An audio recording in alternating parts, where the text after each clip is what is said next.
Beneath the beauty of Paris, beneath the lights, the cafes, and the millions of people walking the streets every day, there exists another world, hidden in complete darkness. A world made of tunnels, silence, and bones. This place is known as the Catacombs of Paris, an underground maze stretching for hundreds of kilometers and holding the remains of over 6 million human beings. Most people never think about what lies beneath their feet, and maybe that's for the best. In 2017, a historian and urban explorer named Julien Moreau decided to enter the catacombs alone. He wasn't careless. He had studied underground Paris for years, read forbidden maps, and listened to stories shared quietly among experienced explorers known as cataphiles. Still, on a cold November night, Julien broke every rule. He entered alone, after dark, through an unmarked maintenance hatch near Montparnasse, carrying only a flashlight, a small camera, and the belief that he was prepared. The moment he descended the narrow stone staircase, the sounds of Paris vanished completely. No traffic, no wind, only dripping water and his own breathing. As he walked deeper, the tunnels narrowed and the walls changed. Skulls began to appear, stacked carefully into walls, their empty eye sockets staring into the darkness. At first, Julien felt calm, almost respectful. He whispered into his camera that this place wasn't evil, just forgotten. But the deeper he went, the heavier the air became, and the silence started to feel aware. Then he heard footsteps behind him, slow, steady, perfectly matching his own pace. When he turned around, the tunnel was empty.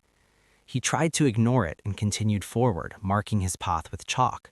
But soon his map stopped making sense. Tunnels curved where they shouldn't. Passages looped back unnaturally. On one wall, he saw frantic writing carved deep into the stone. "Don't come back." Beneath it, another message read, "You are already lost." The markings looked fresh, as if they had been written only moments before. As panic began to rise, Julien noticed his camera glitching. When he checked the footage, he saw something impossible. Brief frames showing him walking through the tunnels from behind, as if someone else had been filming him. He called out, but no voice answered. Instead, the darkness felt crowded, as though something unseen was standing just out of reach. Julien soon entered a large chamber not marked on any map. Bones were scattered across the floor as if disturbed, and at the center stood a crude human shape built from skulls and femurs, its arms stretched outward like a warning.